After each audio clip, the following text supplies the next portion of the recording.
Hey there, everybody. Welcome back to another episode of the Build Your Copywriting Business podcast. Hello, ladies. Hello, Hello. hello. Hello. As always, I am joined by my fabulous co-host, Kate Sitars. Hello, Kate. Hello, hello. And we are excited to be joined by Karen Casso, who Hello. is hello, Karen, who is a copywriter extraordinaire, CCA student extraordinaire, and just all around fantastic person with a story I think you guys are going to be excited to hear. So welcome, Karen. Thank you for joining us. Thank you. I'm super excited to be here. Yes. So we might as well go start at the beginning. What got you interested in copywriting? It was one of your targeted Facebook ads for CCA. I had never even heard of copywriting.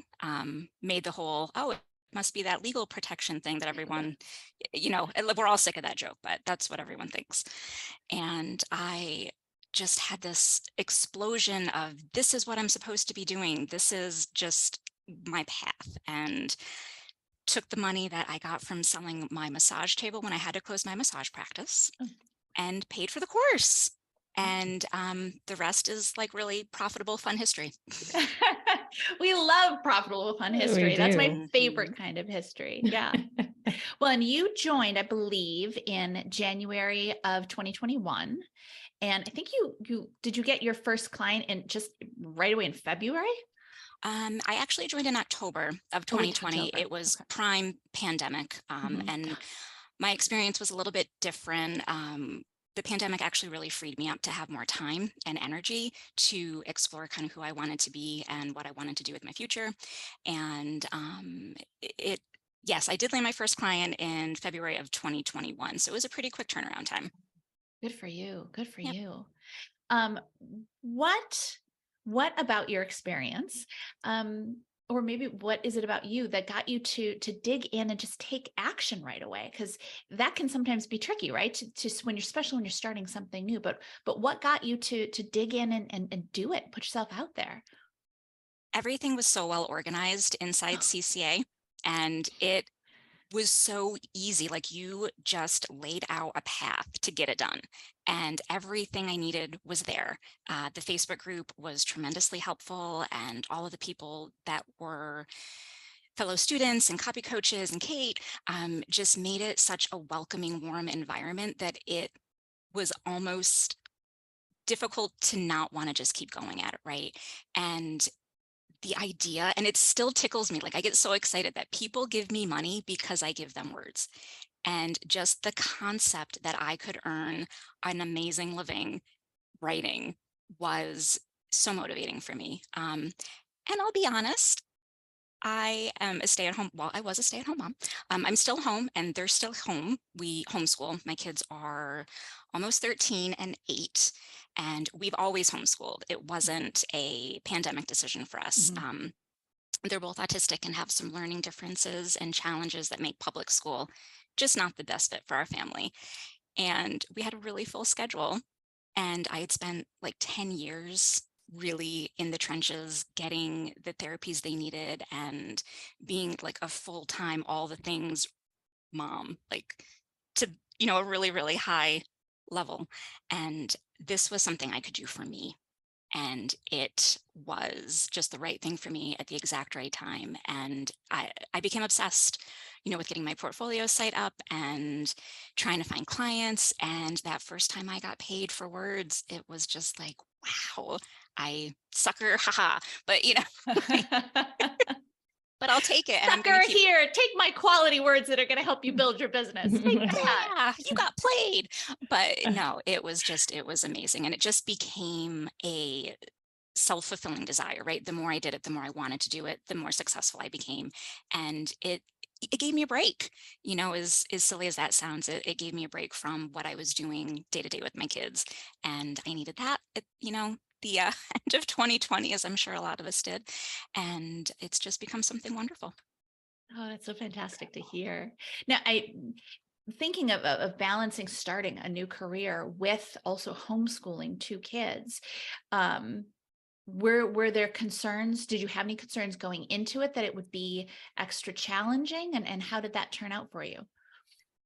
It Yes, lots of concerns. And it actually was a super issue for the first year and a half, 18 months of my business Mhm. being up and running, right? So for me, I had like that 3-month runway where I was going through the CCA program and connecting with designers and getting my spec pieces ready to go, kind of deciding who I wanted to work with, what I wanted to do. Um, and then it was like, well, I know enough to get started. I feel comfortable. I'm going to put myself out there.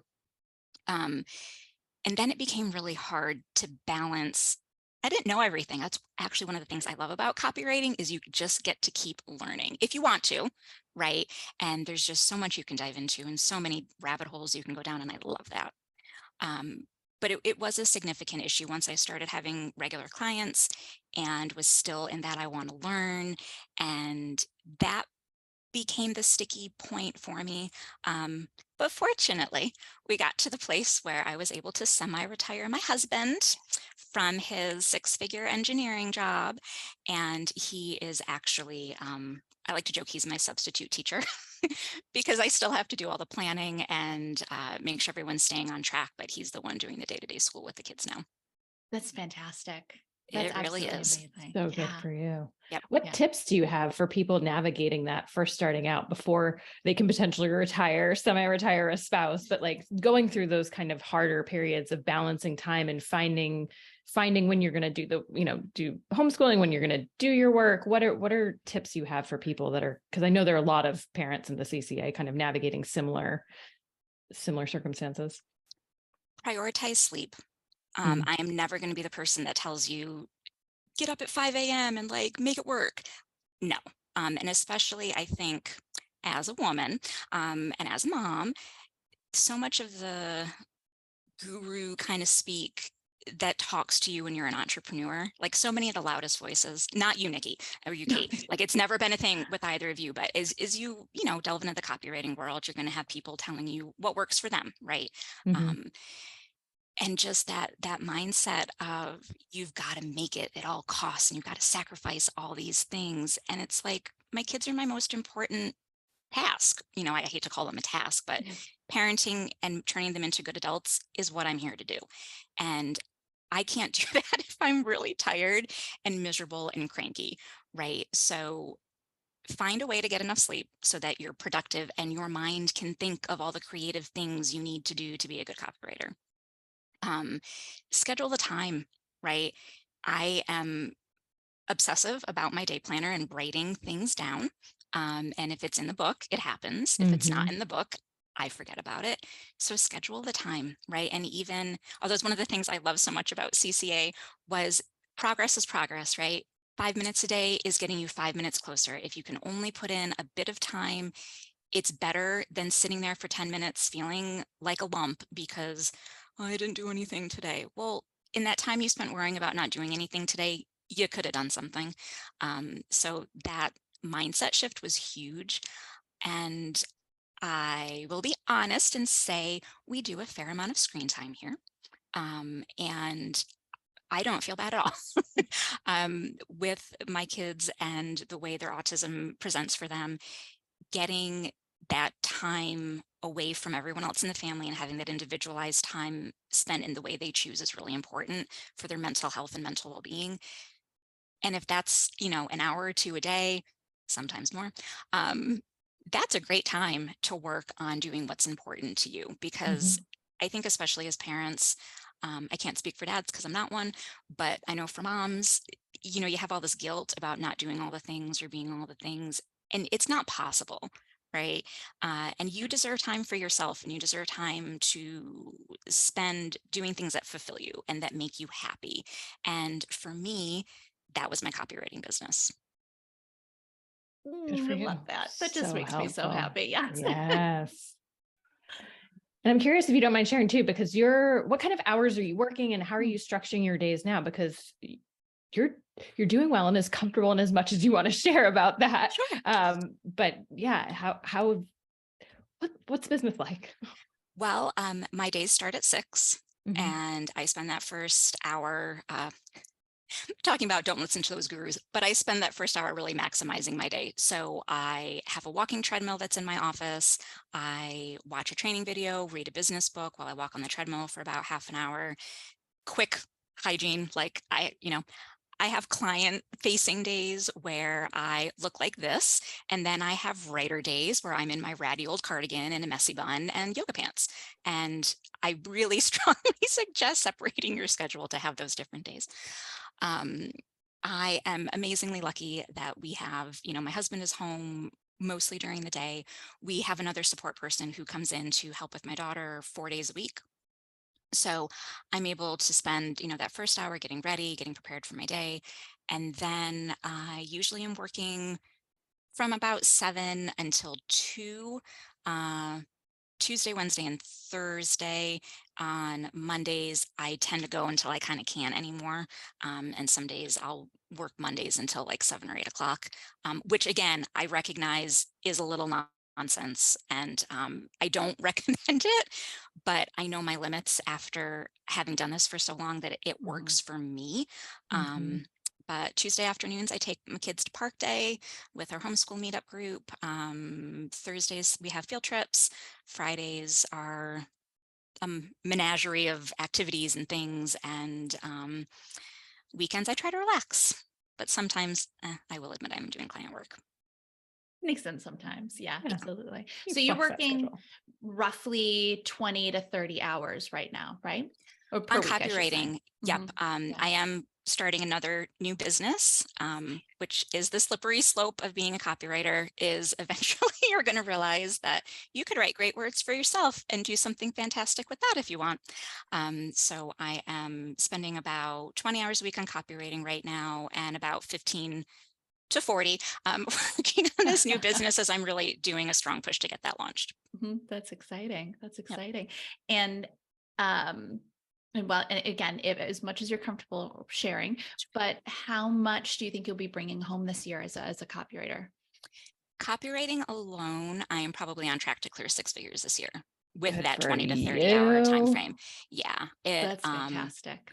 I've this is something else that's really helpful. And I know, Nikki, you say don't niche down. As soon as you find that copy thing you like to write, that you're good at, that you can bang out quickly, Mm-hmm. that people will pay you for, Mm-hmm. get real good at it and just start raising your fees, right? For me, that's email marketing. I will not publicly disclose how long it takes me to write an email. But let's just say the effective hourly rate and the return on my time is good. I cannot sit, well, I have sat down and written sales pages before. It is not the best use of my skills or my time. And I need something with, that was what I learned kind of during that period of my husband was still working full time. I was doing all the things and my business, was that I could write an email and get that done before my kids needed me, right? So I could have a finished, ready to go product deliverable for the client, and I didn't have to switch hats constantly. Mm-hmm. And figuring that out was a game changer. Mm-hmm. That's Yeah. Good for you. fantastic. That's amazing. I'm curious if you don't mind sharing too. I know you mentioned selling your massage table, Yeah. but what else had you been doing prior to copywriting? Because I know one of the biggest things, everyone comes to the CCA and loves writing, but so many different backgrounds and so many different paths. So I'm just curious if you can share that. Oh goodness, it's I'll keep it brief. I spent 10 years in the restaurant industry, waitress, bartender. And then I moved on to working for a construction company as an office manager, and then got real sick of that, went to massage school, and did that for several years. Unfortunately, super health complicated pregnancies, and had to close that down. And then my son's autism symptoms were really present from birth, and he was a very lovely but very needy child. And with the physical health challenges I had to close that massage practice. But I got bored, right? I don't like to be bored, in case you can't tell. So I started a handmade soap business when my daughter, I think, was about 6 months old. And I did that for about 2 years until we really started getting all of the kids' diagnoses and having to start therapies. And, I would consider I would consider my early parenting years to also be a full-time job. We were Yeah. between the Yeah. two kids, doing anywhere between 20 to 30 appointments a week, for all the support that they needed. And between getting them to all those appointments and all the doctor's appointments they had, and also keeping up with all the insurance and paperwork for that. Mhm. So you can see why I wanted a break. My copy Yeah. business was a break. So yeah. Well, and speaking of not being bored and also all of these appointments and navigating that, tell us a little bit about this new, it's funny. They almost want to call it a side hustle, but tell us about your new business. Yep. So it is called Out of Your Ordinary. I had always had a 10-year plan in mind where at some point when I wasn't putting so much of myself into actively parenting my kids, that I would do something to help other parents who were navigating that diagnosis process for autism or parenting their autistic kids to just have some self-care, right? And to focus on them. One of the things I really love about copywriting is doing market research. And if you do the research, the copy writes itself. But I realized there was a huge hole, right? No one is talking, literally no one. I have done the research. No one is talking about self-care for parents of autistic kids. And it is a way that I can have a business supporting a group of people that are really important to me, while also not having to go into the challenges that I personally face raising my kids, because it's not totally my story to share. Like, I feel comfortable saying my kids are autistic, we have some extra challenges. That's really where I feel like my ability to share about the day-to-day struggles we have ends. Mhm. And not judging anyone else that shares more, but that's not for me. And I've worked really hard to have a good relationship with my children, and I don't want them to find random things mom said on the internet, when they were growing up trying to build a business and get some clients. So it is a really good way, I think, to make a difference in the world for a very large group of people who need some help, and do it in a way that preserves my relationship with my kids. That's fantastic. Good for you. Good Yep. for And you. yeah, do you mind sharing where people can find more information about this business? And we'll Sh- link to it in the show notes too, but just Sure. for those listening. Outofyourordinary.com. And if you do /self-care, you can download my free 7 tips to help parents of autistic kids manage stress, which is a mouthful, but it's a really great resource. Yeah, it really sounds like it. That sounds so valuable. And then of course too, on the other side of that, if someone is Yes. listening and they think, oh my gosh, I want to hire Karen to write for my company, how can they find you in that vein? That's a little simpler. It's just KarenCasso.com. And one of the one of the things I love most about CCA was how it really got me over that in action. I had several other businesses beforehand and spent so much time procrastinating coming up with names, and it was like, nope, Karen Casso. And even with the whole Karen meme, right, I was a little hesitant, Oh, yeah. but I've turned it into it like a thing, right? We're marketers here, so my branded hashtag is not that kind of Karen. I love it. And That's I great. actually, I've done a lot of diversity, equity, and inclusion work with clients, and just in my personal life, doing disability advocacy and other things like that. So it fits. Yeah, great I way to love it. reclaim the name Karen. Good for Yeah. you. On I behalf of the good Karens everywhere, good for you. Thank you. I try. It's sometimes you just got to go with it, though, right? I love that tip though of, just getting the site up, not letting that get in the way of launching your copywriting business. Do you have any other tips like that you, from going through this process yourself, from everything I'm sure you've seen in the Facebook group, what other tips do you have for people that are kind of still climbing up that hill of resistance? If you're just starting out, go through CCA. Like, do the courses and the modules. Listen to what Nicki and Kate tell you. It is going to work. Like, I promise you it will work if you put the work in. And then don't forget about ChatGPT. Like, I think we're at the beginning of seeing the backlash of people realizing that ChatGPT ain't all that, right? And I'm starting to see people in the Facebook groups and forums that I'm in, well, I thought ChatGPT would just do all this for me, but I guess I need a writer. And, you need a marketing strategist. You need someone who knows how to make these tools give the output that is going to work. And nothing is ever going to replace people who can tell a good story, right? Story-based email marketing, especially, that's actually my specialty. Uh, it's like printing money. And, machines can't do that. Mm-mm. Mhm. Amen. Completely agree. Completely agree. Very well said. Yeah. Yeah. Well, Karen, this has been an absolute pleasure. Thank you. Thank you. Thank you so much for joining us. We'll definitely invite everybody to take a look at both of your websites and certainly share them to anyone that would be helpful for. And again, just thank you. It's such a pleasure. And we're so excited to be here and to celebrate your wins and everything you've done so far and everything that you're going to be doing. It's so exciting. Oh, well, thank you. Seriously, I owe so much to you. It is just, I'm so glad that I saw that ad and decided to invest in myself and in making, it was probably one of the best financial decisions I've ever made. And just, I'm so grateful to you for everything you've done, to both of you, actually. So thank you. Oh, well, thank you. You did all the hard work, but Oh, thank you. Thank you. thanks.